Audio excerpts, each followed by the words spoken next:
First poem is called Player's Navy, and this short poem starts with the author pretty much working on a boat.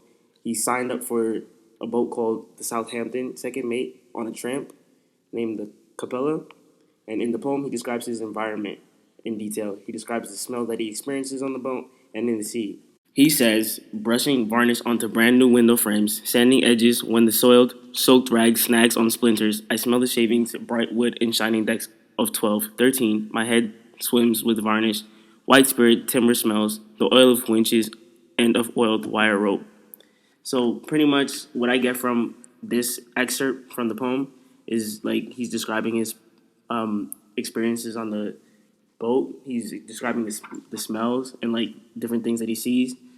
And in the poem, he sort of personifies the ship, later saying that at least we are friends. At the end of the poem, the author narrates the character laying back in the reek, and he seems to be enjoying the environment. He relaxes and listens to the wind blowing and the room creak. And personally, I feel that this poem was very simple and short piece. It it says to me, this is a simple experience that I had, and I'm just recalling this experience. And I feel like writing it down. The next poem I'm going to analyze is called Whitechapel. Alan Jenkins named this poem Whitechapel after the district of the East End of London. The poem starts with Alan Jenkins describing a woman's dress. He says that she is wearing an old dress her mother used to own. The author then vaguely describes the personalities of other girls and how they dress for quote-unquote the sacrifice. He describes the entryway in the courtyard where one of the 5 unfortunates were drawn and cornered. I assume he's talking about another female. Later in the poem, we can figure out that we are reading the poem from the point of view of Jack the Ripper. A little known history is that Jack the Ripper was a serial killer who murdered prostitutes in the district of Whitechapel in 1888, and he was never caught. As the poem furthers, he describes a girl's dress covered in blood. In graphic detail, he describes a bloody body being murdered by him. The poem ends with Jack spotting another one of his victims. At first, I thought the poem did start out a little confusing until I further read down the stanzas. I realized the poem is extremely graphic, and it describes like women's bodies being exposed and like blood everywhere. It has a dark overtone to it, especially towards the end when Jack is described as looking for his next victim. Even in the writing, you can see that the word meat cathedral is italicized, most likely describing the meatpacking district in London. The ironic part of it is that Jack is hunting his next victim in the meat cathedral where real butchers are working. Overall, the poem is very dark and twisted, probably trying to give readers a step into the shoes of Jack the Ripper. The last poem that I'm going to analyze is called Late Show.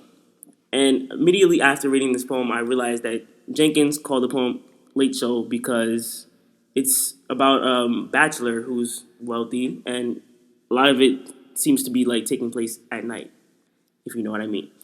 The poem sort of describes a wealthy man who is having an interaction with a girl named Lauren. The poem basically describes this guy commenting on his questionable relationship with this girl. He describes her thoughts during sex, and I think alludes to whether he actually loves her or not. Or is his relationship just completely materialistic and lustful?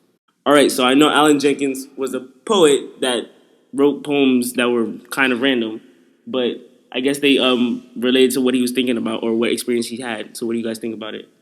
Actually, between The Late Show and Whitechapel, I noticed kind of a overarching theme of something like dark and like dreary. Like Whitechapel's about Jack the Ripper, and The Late Show is about like a bachelor, and he has like kind of like darker thoughts.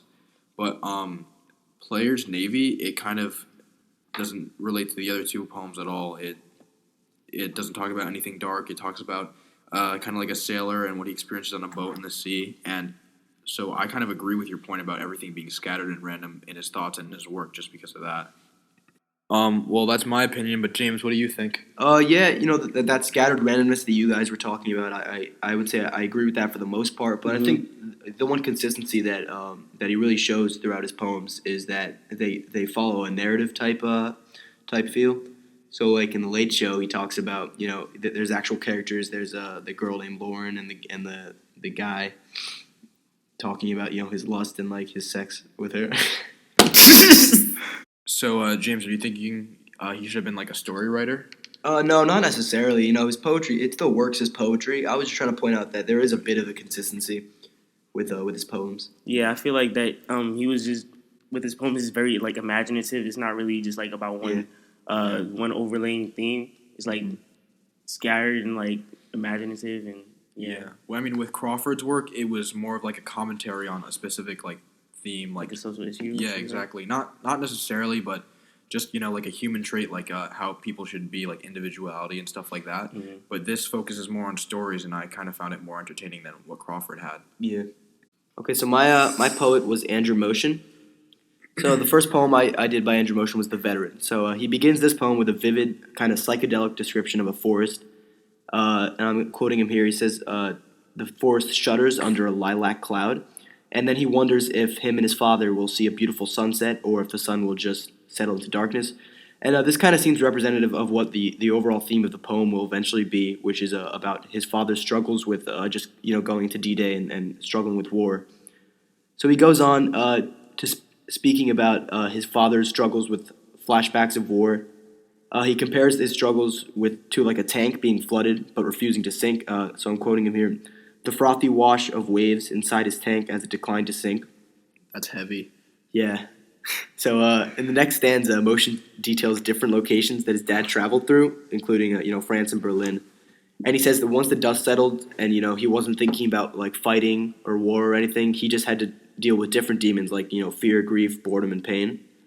And so as the narrator is looking at his father and they're looking at the woods and the shroud and the sun setting, he wonders like what might he have done in the same situation, and he just kind of takes the time to appreciate the fact that his father lives with these horrible demons. And he beautifully illustrates the mindset that his father had while firing a gun. So this is a quote.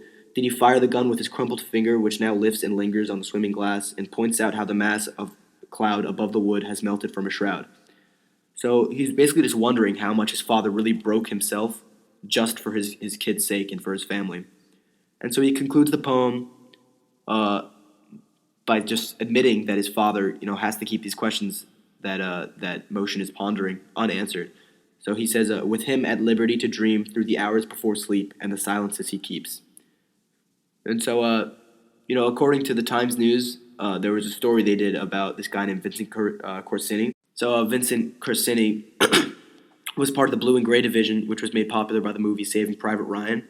I've seen that. Yeah. It's really good. Yeah, it's a good movie. And so this guy was part of that division in real life, and he's around 92 years old now, and so he just went to a classroom with a bunch of seniors, guys around our age, and he recounted to them how back in the war, there was always nothing to look forward to. They just had to start thinking about like their next strategy for the war, and I kind of just related it to the fact that his father watches the forest and watches like the shroud over the forest as it melts over it. It just seems really similar, their situations. Cool. Mm-hmm. Okay, so my next poem was Rainfall. And so Motion begins this poem with a stanza detailing how rain could not last on Mars under any circumstances. And then he compares that to the frozen nature of Mars, like how it's just as frozen on Mars as Venus is hot. So I actually wanted to do a little research because I actually had no idea that there was ever rain on Mars. I didn't know that either. No, Yeah. there's like storms on Mars. Yeah.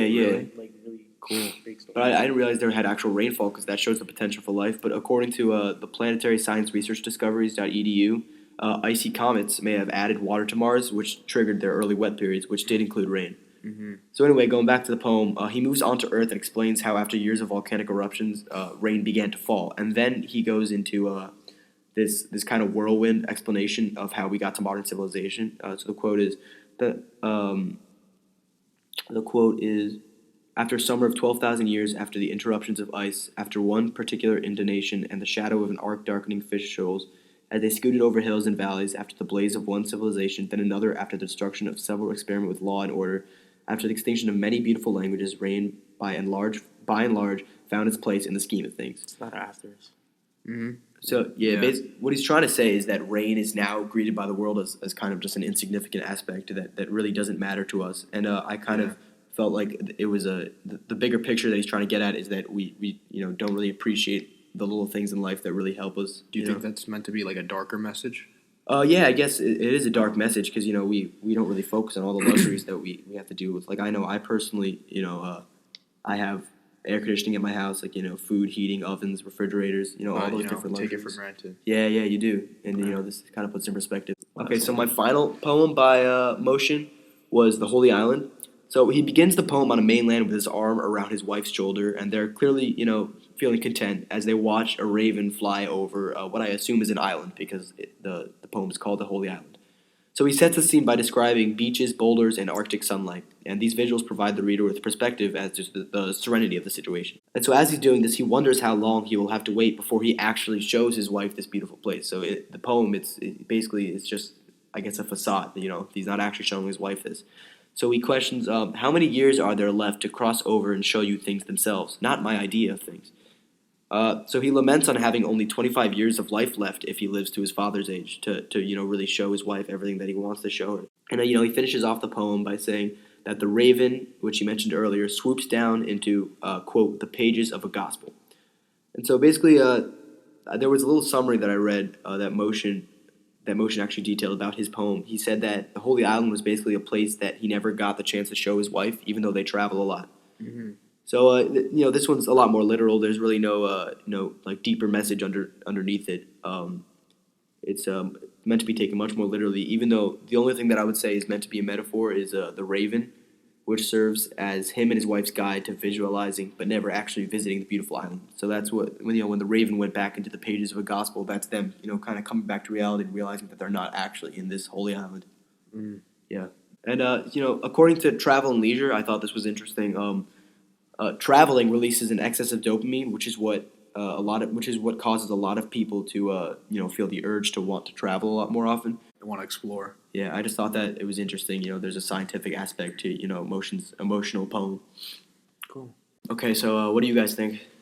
I am what's his name again? Andrew Motion. Motion. I am a fan of his poem Rainfall. Most of his other works didn't really speak to me, but Rainfall, with the message that you interpreted of how, we kind of take things for granted, that kind of really spoke to me, and I feel like it should speak to a lot of people in our grade, because we're getting to a point in time where we're about to start to earn everything we have, like going to college and everything, and we're going to see everything else from a whole new perspective. And up till now, we've pretty much taken everything for granted, but once we start, becoming adults and building things on our own and, like, earning things on our own, we're going to start to appreciate that viewpoint a lot more.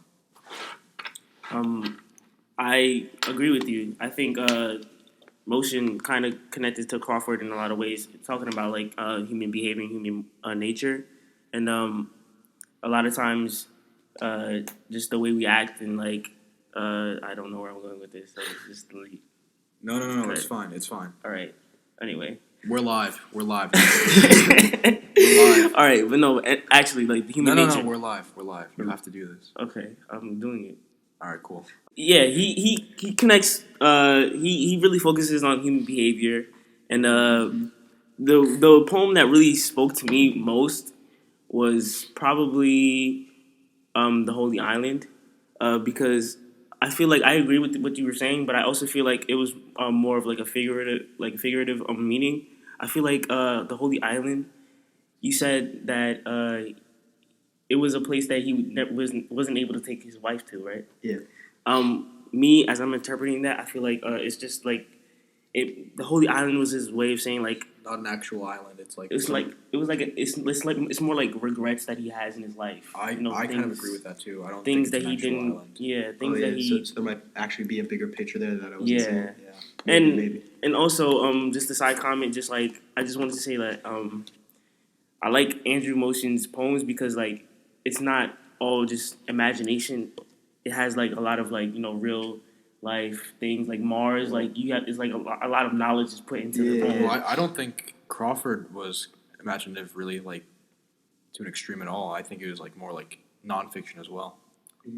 Yeah, that's true. But I feel like with Motion, it's like his poem. What was the first poem called? The first poem I read was called Veteran. The Veteran. Yeah, like all that. That's like real events that like happened. You know, he like directly correlates that to like whatever he's trying to say in the poem. Yeah. So that's another reason why like it would be more relevant and relatable to kind of the real world.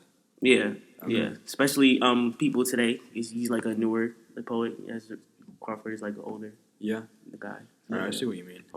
All right, thanks for tuning in. We'll be back next week, and not really, but yeah, this was fun. Yeah.